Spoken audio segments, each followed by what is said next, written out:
look, the key word you said was potential. Sure, it's a potential finals matchup. There's no doubt about it. I have the Lakers. I know you guys always hit me over on the Clippers. I've got the Lakers winning it in the West, winning it all, but definitely in the West.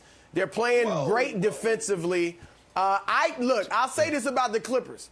It is not going to be easy for the Lakers. I do think this year they do have an all-LA Western Conference Finals. Clippers are playing excellent basketball under Ty Lue. He's helped them improve. They're the best three-point shooting team in the league, but I still have the Lakers over them. They play great team basketball. My one question about the Lakers is this. Anthony Davis. Defensively, he's playing great. But offensively, he has taken a step back. I expected him to leap forward and maybe be the MVP. He's scoring 22 points a game. That's the lowest since his second year. He's rebounding less than 9 a game. That's the lowest since his rookie year. And he's only getting to the free throw line 5 times a game. Again, the lowest since his rookie year. I want to see him step up and play better over the second half of the season. Now, the big question, obviously, is Philly in this scenario.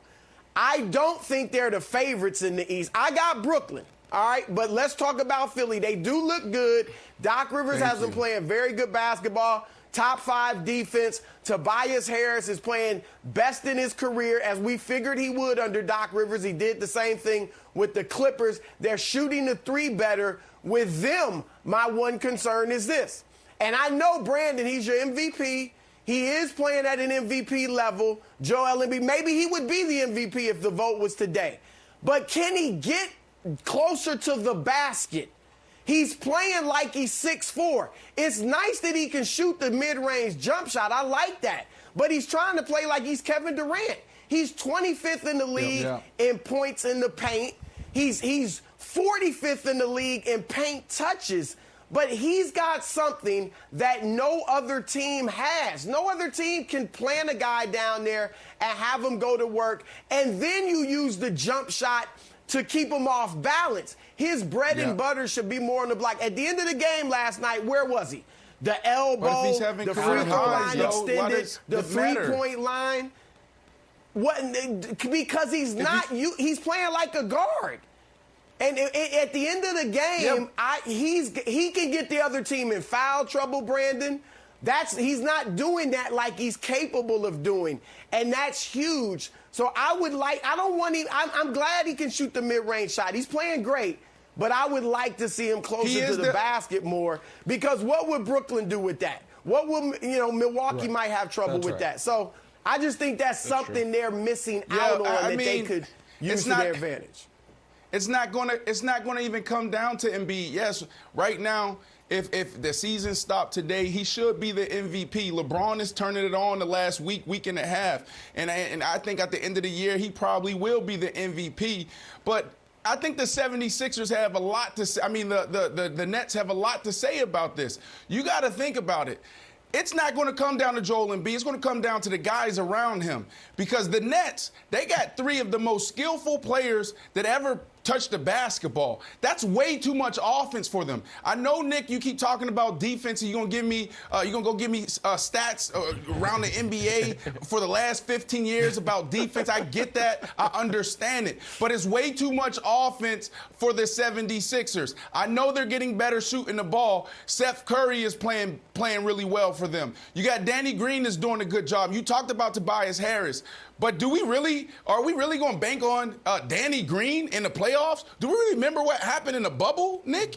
Come on, that's a guy that was supposed to come in and help your boy out, LeBron James, and he was the first person they shipped out. So I just don't think they have enough offensively to get it done deep in the season. All right, so let me address all of this here, because you're right. Listen, Nets look really good. Make it take it. Nets beat the Hawks in overtime. Kudos to them. Another great defensive struggle with 252 points scored in that game. I do agree with Broussard that, because this is my finals pick, Lakers-Sixers. And I agree the biggest advantage the Sixers would have in the playoffs against the Nets is Embiid bodying people, getting DeAndre Jordan in foul trouble, and then you're down to either Kevin Durant or Jeff Green trying to guard him. But I actually think, Wilds, last night's game, the Lakers should leave it feeling the best they have felt at any point all season, and the Sixers should leave it a little concerned. And that might sound odd because the Sixers won it. But what you saw last night was the difference between a champion that knows it can win any game and a team that is figuring out who it is. Because the Philly was clearly the better team for 45 minutes. And then in the final 3 minutes, the Lakers got every single defensive stop. They got almost every loose ball. And LeBron was finding three-point shooters with some of the most magnificent. The pass on the baseline was as good as you'll ever see. Right. They went on a 13-0 run without LeBron scoring. And so Wilds, Philly ended up winning thanks to Tobias Harris. But I think they got to figure out how they're going to close games, because the Lakers know how they're going to close games, and they know if we got it, if it's a 10-point game with 4 minutes left, we still have a shot here, and that's what a champion is. Yeah, well, I think there was two interesting plays in Broussard. I want to show them to you and get your take on it.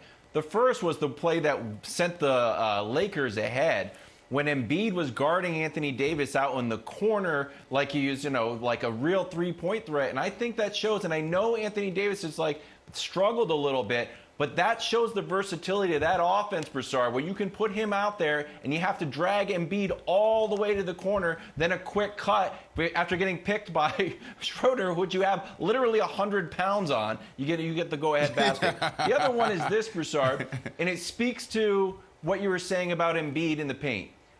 Do we think that Embiid loves being down there? Do we think that he loves being down there in the mud like Shaq? When he goes up for this dunk on LeBron and he gets pushed down and lands, some would say theatrically, but he wanted LeBron. He was claiming if I did that, I'd get thrown out. I also think, as a little bonus take, Broussard, I think it's weird that no Sixers players at least said, hey, LeBron, don't do that. That just looked a little bit weird. There was none of it. It was just hey, are you okay? You're floundering around on the ground. Are you all right? Do we want to get the medic out here? It seems like our star franchise players floundering around. I would like to see one Sixers player just say something to LeBron. Just give Embiid a little bit of support, even if it wasn't that flagrant of a flagrant foul.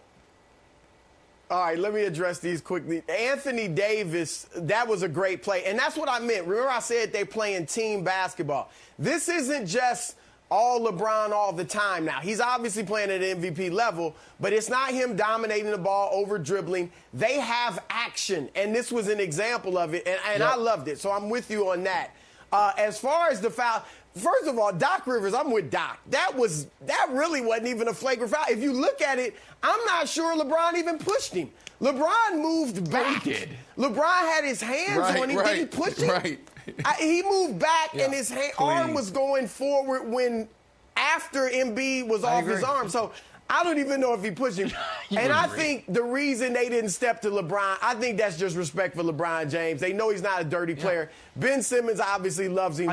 They look, come on, Danny Ben Green Simmons loves is him. the I don't know closest if guy, Green was man. out there, but Clutch family runs blood deep, man. I mean, Clutch family maybe before Sixers family, man. Ben Simmons, the one right there, he's like, nah, bro, this is my guy. Like, what do you want me to do, bro? Jenna. What do you want me to do? Jenna, I know they're NBA experts, but I'm here to tell you right now, Clippers are the better team, and then you got the Nets. That's what you're going to see in the finals. Clippers, Nets, too much offense.